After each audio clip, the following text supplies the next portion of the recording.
Olá, seja bem-vinda, seja bem-vindo a mais essa prosa gostosa aqui da Semana Internacional da Felicidade, que nós aqui da Líder Academy estamos promovendo.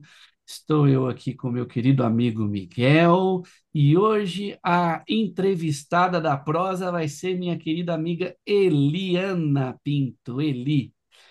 Então vamos lá, bora para prosear, né? O que nós vamos falar hoje, Migs?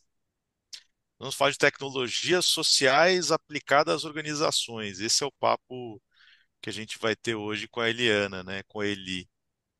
E para começar, ele é uma coisa interessante entender desenho de contexto, né? Por que que isso é, antes de entrar, por que que isso é importante, né? Qual que é o momento que a gente está vivendo?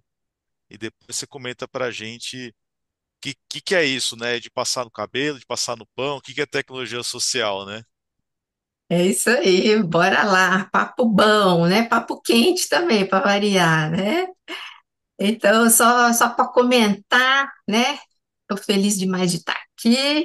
Eu sou Eliana, trabalho na Líder Academy com o Dani, o Miguel e a Ju, e também dou aula na pós de educação corporativa, sou mentora de carreira e bem-estar, né, e especialista em aprendizagem, liderança humanizada e felicidade no trabalho. E não tem como a gente não falar dessas coisas, né? É, Agora, em março, saiu uma notícia, né, falando da crise de saúde mental no Brasil. E assim, com números impressionantes, né? Não sei se vocês viram, né? Falou que é, o número em relação ao ano anterior, né, em 2023, aumentou 68% de afastamentos do trabalho por ansiedade e depressão. É muita coisa, né? Não dá para passar batido nessa informação, né? E eu enxergo que tem duas coisas aí, né? Uma no aumento da consciência, né, sobre saúde mental, o que é e tal. Então, as pessoas começam a falar mais sobre isso, a pedir ajuda, né, os próprios médicos, né, também mais atentos a isso. Então, os diagnósticos aumentam por esse motivo, né, que está todo mundo mais atento e mais letrado, vamos falar assim. E também porque realmente o nosso contexto está ficando muito complexo, que favorece isso, né?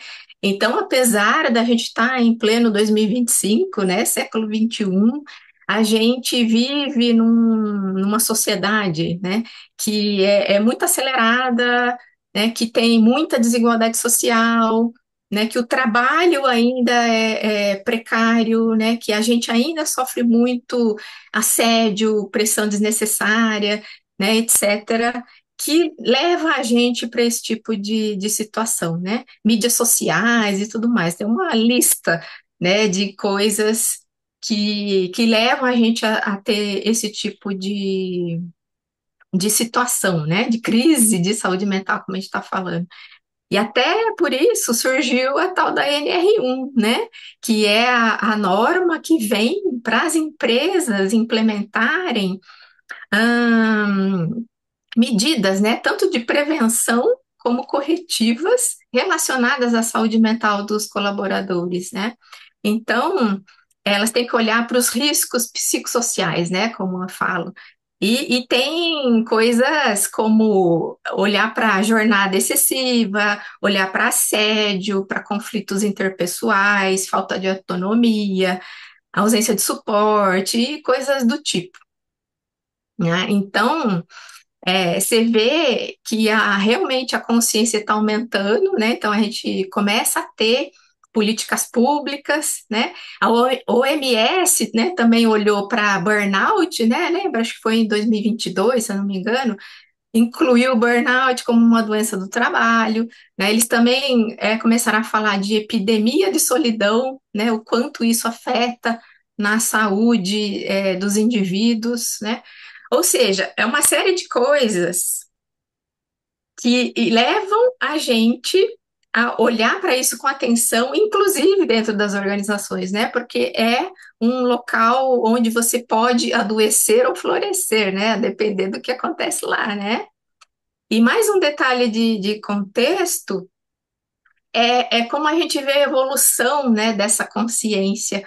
Era muito comum a gente falar de saúde física, né, um tempo atrás, né, alimentação, sono, exercício, né, coisas assim.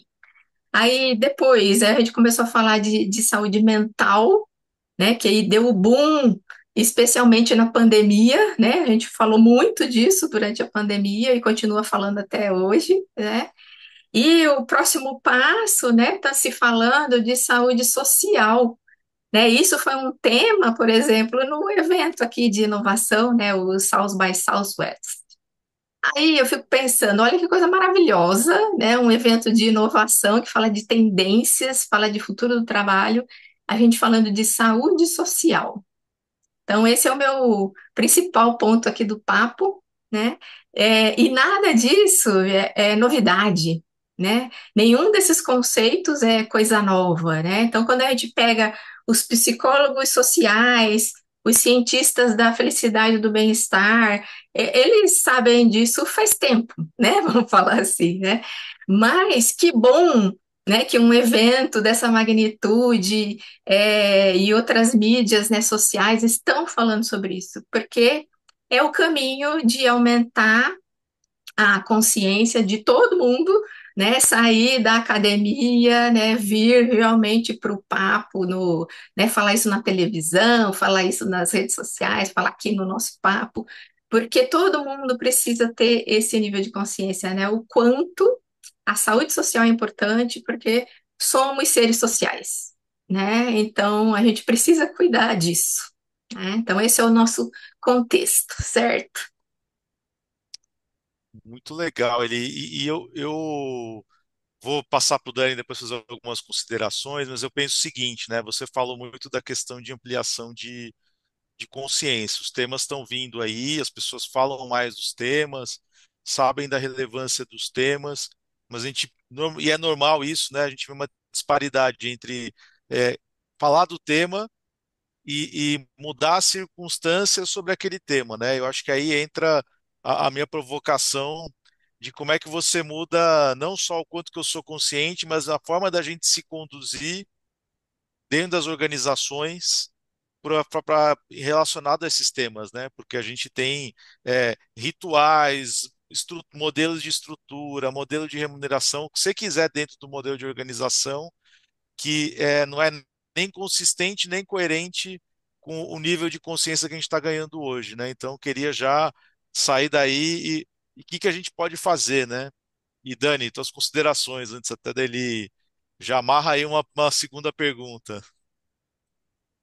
É interessante tudo isso que você trouxe, Eli, principalmente dizendo que nada disso é novidade, né? Eu que estou cursando psicologia, aí no sexto semestre, lá na faculdade a gente estuda, e a gente escuta falando que toda psicologia é social, Uhum, né? Que a construção nossa como humanos se dá através dos relacionamentos. É o relacionamento que modera e espelha a quem eu sou, a maneira que eu interajo e me alimenta, né? Me construindo, inclusive. Né?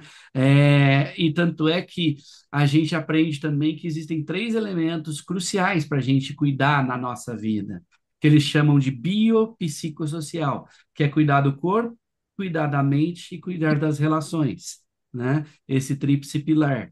E esse ponto-chave, existe até uma pesquisa de Harvard, que já tem mais de 80 anos que ela está rodando aí, que comprova através da ciência, né, que um dos maiores preditores de longevidade e de bem-estar são relacionamentos que a gente considera que a gente pode contar. Relacionamentos positivos, relacionamentos que a gente pode olhar para eles e falar assim: eu tenho com quem contar. Eu posso ligar para Eli 2 horas da manhã que eu sei que se eu precisar, ele vai corresponder à minha necessidade, né? E conectado a isso, eu queria que você falasse, ele um pouquinho de que práticas que a gente pode pensar em executar no mundo do trabalho especificamente para, de fato, realizar isso. E ao realizar isso, o que se gera como consequência, como, por exemplo, segurança psicológica, dentre outras questões. O que você pode trazer para quem está nos escutando? Bora lá. Acho que é essa a ideia mesmo, né? Não só aumentar a consciência, como o Miguel falou, mas a gente tem que agir, né? Então, o que que a gente pode fazer, né? Colocar em prática. Ou então, um recorte, né? Até licença poética, né? Gosto de falar isso. A gente trazer o conceito de tecnologias sociais para dentro das organizações, né? Por exemplo. Então, tecnologia social a gente pode falar que são metodologias, práticas, né, processos focados em resolver problemas sociais, né? Então, quando a gente traz isso para a organização, então quais são os problemas dentro daquela sociedade pequena, né, daquele ecossistema, né, dentro da organização, mas com alguns elementos-chave, né? Tem que ser de forma participativa, sustentável, acessível, né? Onde todo mundo consiga colaborar, participar, e o foco é o bem-estar, a inclusão, né? A colaboração daqueles indivíduos, né? Que estão ali vivendo, convivendo, né? Estão ali juntos com objetivos comuns, né? Então, essa licença poética para a gente trazer para dentro da organização, né? É, e aí, o foco, né? A gente pode pensar, por exemplo, começando com segurança psicológica, né? Que é aquela questão da gente preparar o ambiente, né? A gente preparar o terreno, né? Preparar o solo para que as pessoas consigam ali florescer dentro daquele ambiente, né? Então, segurança psicológica, né, que é um conceito também que não é novo, né? Então, até falando aí, ó, a definição, né, que a Amy Edmondson trouxe, ela fala que é a crença que aquele ambiente do trabalho é seguro para a gente correr risco interpessoal. Olha que coisa interessante, né? Então, é sempre eu com o outro, né? Eu com os outros. E é uma questão coletiva, né? Quando eu falo do um a um, a gente fala mais de confiança, né? Eu confio no Miguel, eu confio no Dani. Mas quando eu falo do coletivo, a gente vai para o conceito de segurança psicológica, né? E que pode mudar conforme o grupinho, então, que eu estou inserida dentro da própria organização.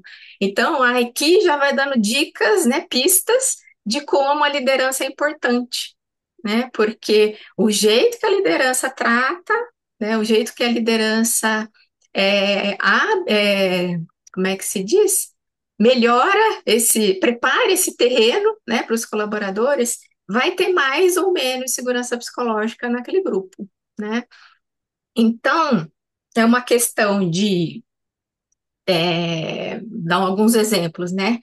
Dar autonomia, dar reconhecimento, dar abertura, fazer mais perguntas do que dar respostas, né? Então, um bom líder, ele sabe fazer perguntas profundas e deixar a equipe pensar, né? Então, perguntas abertas, né? Para fazer a equipe pensar e se envolver no problema, né? E trazer soluções que façam sentido para o contexto deles, né? Então, sair daquele lugar de líder que sabe tudo, né, de líder que dá as respostas, mas que ele traga informações, direção, esclarecimento, né, de direção e de propósito, né, para a equipe trazer a solução.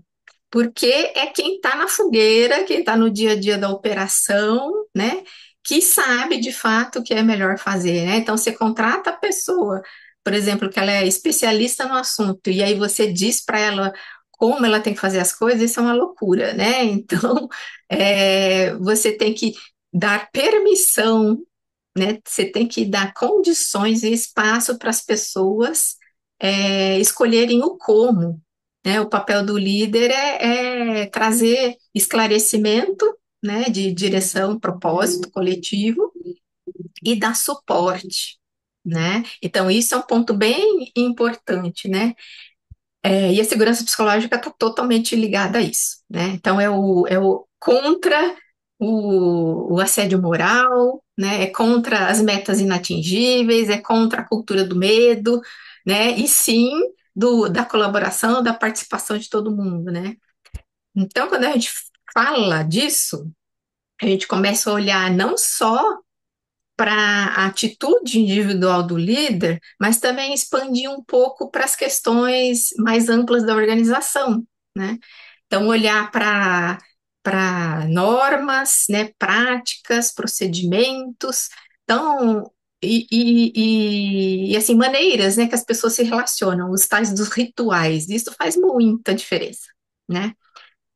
Então, como as pessoas se relacionam, né? Como é que são as reuniões daquele grupo, as reuniões de equipe, né? É só o chefe falando, é só algumas pessoas falando, ou todo mundo tem a chance de falar, de participar, de dar a sua opinião. As pessoas sentem que a voz delas é considerada, né? Ou não, né? Isso faz muita diferença, né? E práticas do tipo, como que é o reconhecimento? Como que são os incentivos, né? Naquela organização, os incentivos levam para as pessoas a competirem entre elas ou a colaborarem entre elas, sabe? Isso parece uma coisa assim, né? Mas que bobagem, não sei o quê. Não, não é bobagem, né? Porque o tanto que você isso é muito visto em área comercial, por exemplo, né? As pessoas competindo entre elas, quem vende mais, porque quem vender mais vai ganhar o bônus e o outro não vai, né? Por exemplo, né? Então, pensar nessa mudança de incentivo para ter mais colaboração e menos competitividade, né? É uma coisa que é prática da organização, não necessariamente do líder direto, né? É, questão de inclusão, né? Inclusão e diversidade. E os rituais, né? Que eu adoro falar sobre isso, né? Então, a gente pode usar tecnologias sociais, né? Nos rituais da liderança, né? Posso trazer aqui alguns exemplos, como as estruturas libertadoras, né? Que é uma coisa que a gente adora praticar, né? Que é justamente maneiras, né, de interagir socialmente, né? Eu posso dizer que também é um estilo de vida, uma forma de pensar e agir no mundo, né? Porque é justamente dar oportunidade para todos colaborarem, a voz de todo mundo é levada em consideração, né? Então, praticar isso nos encontros pode ser com uma pessoa, com duas pessoas, com milhares de pessoas, né? Mas você sempre pensar nisso na hora de interagir e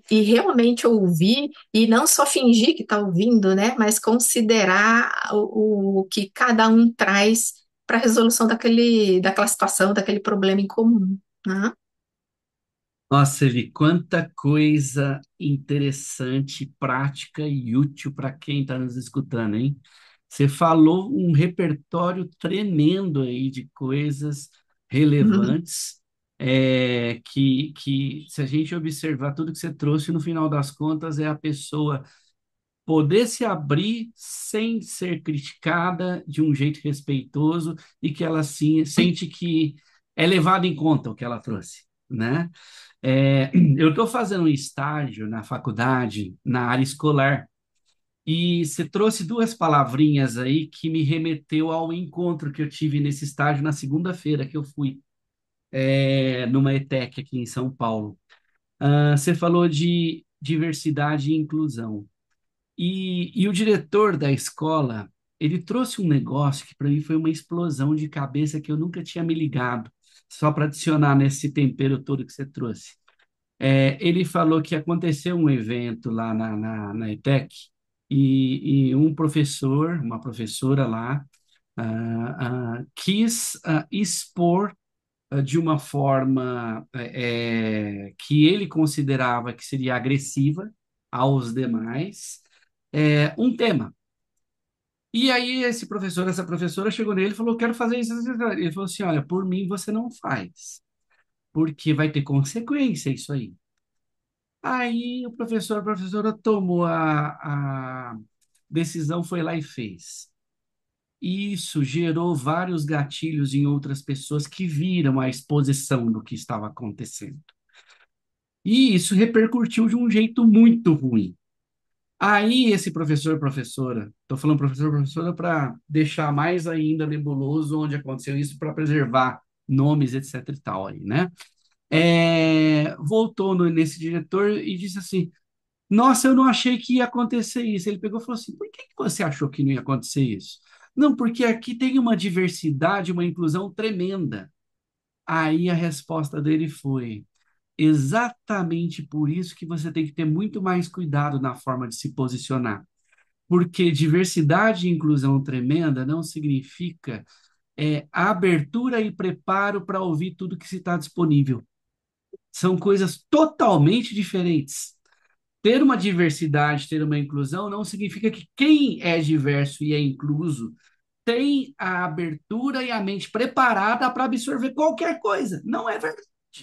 Não é verdade. Aliás, é até mais arriscado num ambiente onde é diverso e tem a inclusão que você se exponha, Sim. porque isso gera mais conflito, e dependendo da sua posição, da sua forma de observar.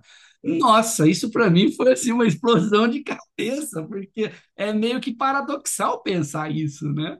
É, mas isso, Dani, sabe, me lembra justamente esse conceito do risco interpessoal da segurança psicológica, né? É assim, ninguém quer correr risco, né, desse tipo. É natural do ser humano, né, querer ser reconhecido, se sentir pertencente, né, e se sentir que tem uma relação boa com todo mundo, né? Isso é natural. Então a gente evita fazer coisas, falar coisas, né? Assim, puxa, né? Talvez ele não goste, talvez. A gente evita conflitos, né, nesse sentido. Então não é fácil, né? Porém, num ambiente onde existe segurança psicológica, as pessoas topam correr esse risco, porque elas enxergam que o benefício de correr o risco interpessoal é maior, porque ela pensa não só nela e naquele instante, porque o risco interpessoal é no instante, né? Mas ela pensa no coletivo e no resultado futuro daquela interação. Então, olha só que coisa maravilhosa, né? Então, não é que é fácil, não, não é nada fácil, né, gente? É mais fácil falar do que fazer. Mas um ambiente seguro traz essa possibilidade, né? É. Então, eu vou ter dificuldade de falar com você, né, tal, mas eu vou falar porque eu acredito que você vai me ouvir, que você vai considerar o que eu tenho para dizer, que a gente vai chegar numa solução boa para todo mundo, porque o foco sempre é o coletivo, Uhum, né? Todo mundo tem clareza de significado do que está sendo feito, uhum, clareza, né, do significado da sua ação no todo, né, do objetivos claros, metas claras, todo sim, mundo comprometido, né? Então isso faz toda a diferença. sim, E- sim. Eli me chamou, o que o Dani trouxe aqui é aquela harmonia artificial, né? Ou seja, a gente está em harmonia e a partir da primeira divergência ou forma diferente de pensar gera uma desarmonia geral, né? Então, o que você É, está falando está muito claro e eu queria que você puxasse para a gente como é que a gente, primeiro, usa a metodologia para construir essa convergência e visão de coletivo e quais são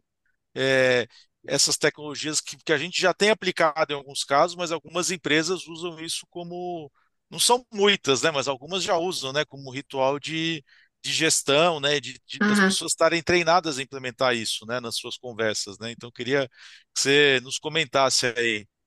Sim, sim.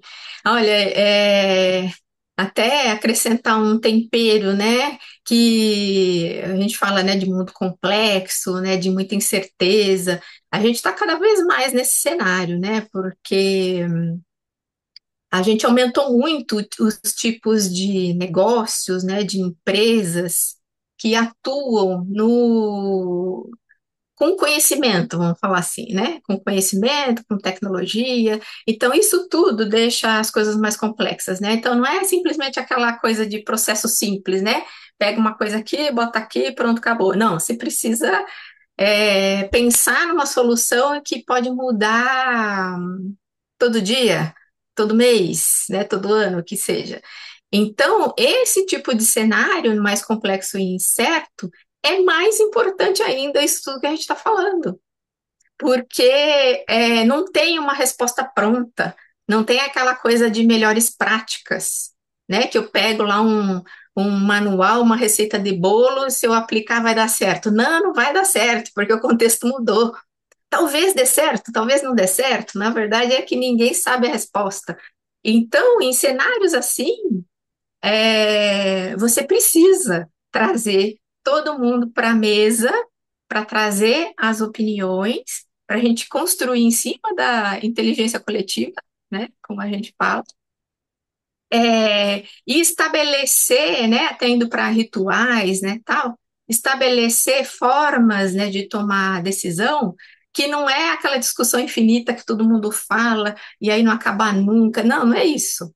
Mas é trazer os pontos de vista diferentes, né? Considerar de verdade essa diversidade da equipe e fazer, por exemplo, né, o que eu sugiro decisão por consentimento, né? Então, não é aquela coisa que vai atender exatamente o que cada um quer, não é consenso, é consentimento, né? Então, se ninguém estiver enxergando uma objeção forte, vamos para frente. Então, de alguma forma, está sendo atendido todos os pontos de vista, né? Então, a forma de tomar decisão importa, né? Pode até ser que uma pessoa só, o líder, por exemplo, tome a decisão, mas ele verdadeiramente, genuinamente considerar o ponto de vista de todo mundo. Aí ele coleta tudo isso e toma uma decisão sozinho. Menos mal do que ele fazer isso não ouvindo, né? Mas tem, então, essas formas de tomar decisão nas empresas, eu acho que é fundamental para o que a gente está falando, né? Então, como as pessoas interagem e como elas tomam decisões nas organizações, né? E no dia a dia, né, solução de problemas, interação. Acho que a gente pode pensar também em canais, né, que as pessoas usam, ainda mais agora, né, com essa coisa de modelo híbrido, né, trabalho remoto. Então, a gente ter mais consciência da vocação dos canais, né, que a gente usa, né, o WhatsApp, por exemplo, é um canal assíncrono, mas tem gente que acha que é síncrono, né, dá uma confusão, né? E a gente fazer o mínimo possível de reuniões síncronas. As reuniões síncronas, elas têm que acontecer para a gente realmente trocar ideia, né? Esse tipo de ritual que a gente está falando aqui. Mas o trabalho mesmo, a produção, fazer de forma assíncrona, né? Então, as pessoas menos tempo em telinha, né? E falando, puxa, essa reunião podia ter sido um e-mail, né? Aquela coisa que virou meme já, né? Então, como a gente trabalha melhor, né? Então, isso leva para a questão de produtividade, né? Porque eu trabalho menos e melhor, né? Que está ligado totalmente e diretamente a bem-estar e saúde mental, porque eu fico menos horas trabalhando, né? Eu posso cuidar de outras coisas, né? Posso encaixar um tempo só para mim, por exemplo, né?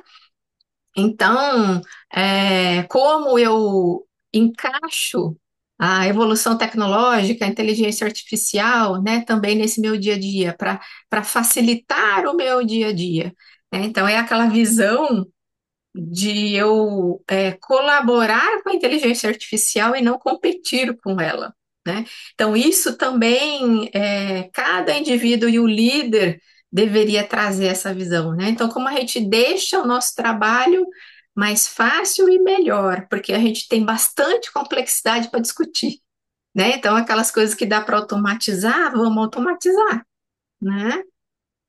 Então, eu citei as estruturas libertadoras, né, que é um caminho, tem a teoria U, né, que a gente também ama, que traz também uma visão, uma abordagem bem holística, né, bem apropriada para mudanças profundas, para trazer inovação, né, pensando no coletivo, né.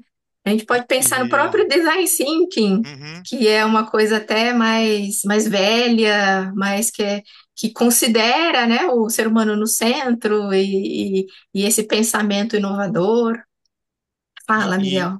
e ele, em relação às estruturas, que o pessoal não entende muito, ou até a teoria ou tem gente que conhece mais, mas se eu pudesse resumir em um parágrafo, assim, qual que é o princípio de uma ou de outra e como é que elas se conversam, né? Porque eu acho legal o pessoal ter uma ideia de que é, é, isso se traduz em metodologia, em modelos de intervenções que podem facilitar a conversa, o diálogo, né? Até alguns têm o foco com vou gerar novas ideias, vou consolidar um ponto convergente. Cada um tem um objetivo, mas eu queria que você colocasse em síntese assim, o que que é a estrutura Aham, libertadora, o que que é teoria U e para poder esclarecer quem não tem consciência disso tão claro, né?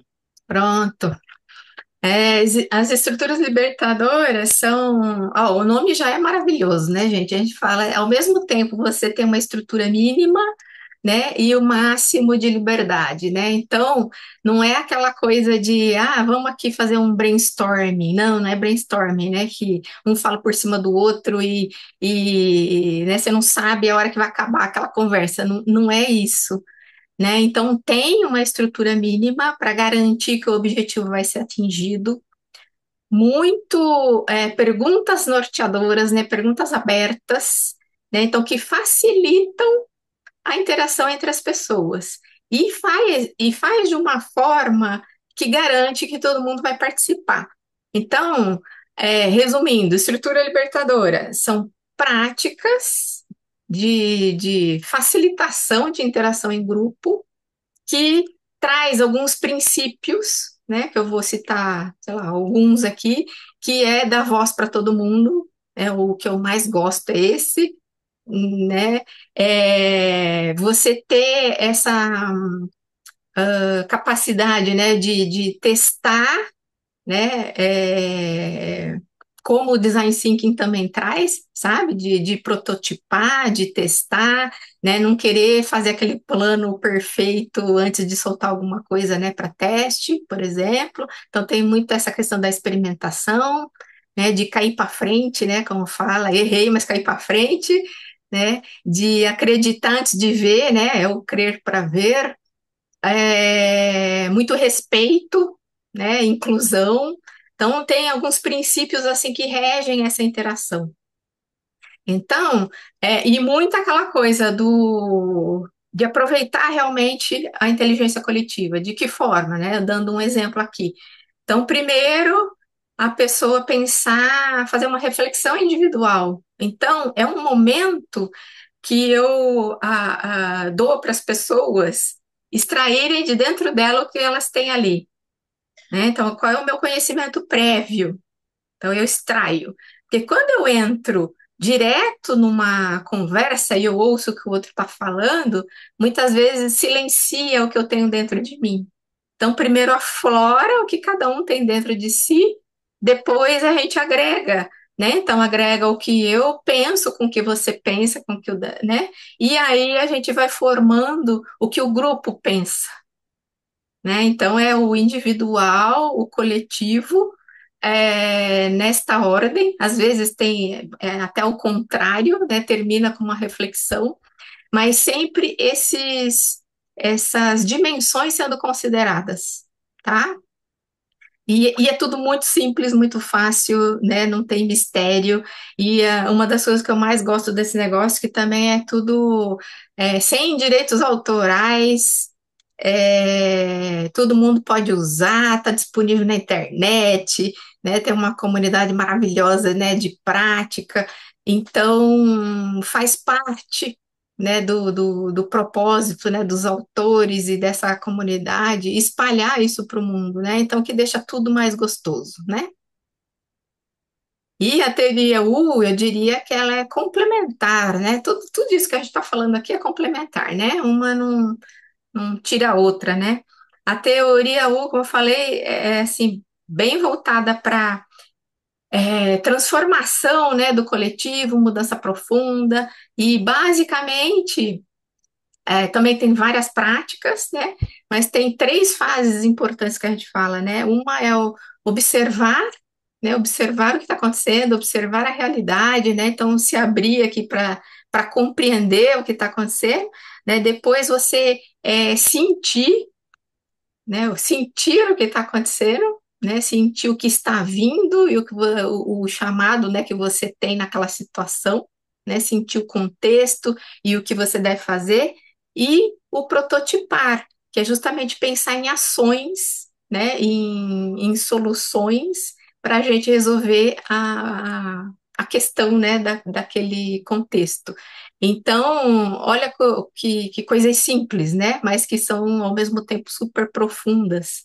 Então, você não vai direto para o racional, né? Então, é uma mistura do pensar, do sentir e do agir, né? Então, eu trato dessas três coisas. Eu penso, racionalizo, eu sinto, né? Então, o que está em mim, o que está no outro, né? O que está no coletivo, certo? E eu ajo, eu faço coisas, né? Então, esse tipo de abordagem, né, que é o convite, né, para as lideranças nas organizações entenderem e começarem a praticar e sair também daquela coisa, né, que eu gosto de falar, né, de parar de botar tudo na conta do indivíduo, né? Então, é claro, tem muita coisa que o indivíduo pode fazer, né? Mas, como a gente está falando, somos seres sociais, então o ambiente importa, né? Não adianta eu ter uma semente super promissora, vamos falar assim, se ela está num solo árido, né? Então o ambiente importa muito. Então a liderança precisa ter essa consciência, né? Então como que a gente dá condições para os indivíduos florescerem, né? Então e o que a gente pode fazer para esse ambiente, para esse solo ser o mais fértil possível, né? E aqui a gente trouxe algumas ideias. Nossa Senhora, é de explodir a cabeça com tudo isso, né? É, literalmente dizendo. Eu estou olhando aqui, a gente já está em timing, né? Bem evoluído. Eu diria então, Elias, até para a gente já caminhar para fazer um wrap-up final aqui. Que você poderia deixar de uma mensagem final para as pessoas? Por que que, além de tudo isso que você falou, se fosse para você consolidar, por que que vale a pena a gente fazer isso? E por onde as pessoas poderiam literalmente começar a fazer isso? Hum, boa. Eu acho que o recado final é assim, essa consciência, né, de que o futuro é social, o futuro é humano, o presente é social, o presente é humano, né? E quem entender isso vai sair na frente, entendeu? Então a gente cuidar, né, da gente, cuidar do outro, cuidar do coletivo, é dessa forma que a gente vai sair dos desafios complexos e das incertezas que o nosso mundo está cada vez mais, né? Então, esse é o recado final. E por onde começar? Acompanhando a gente, né? Estudando mais e colocando mais em prática essas dicas que a gente trouxe.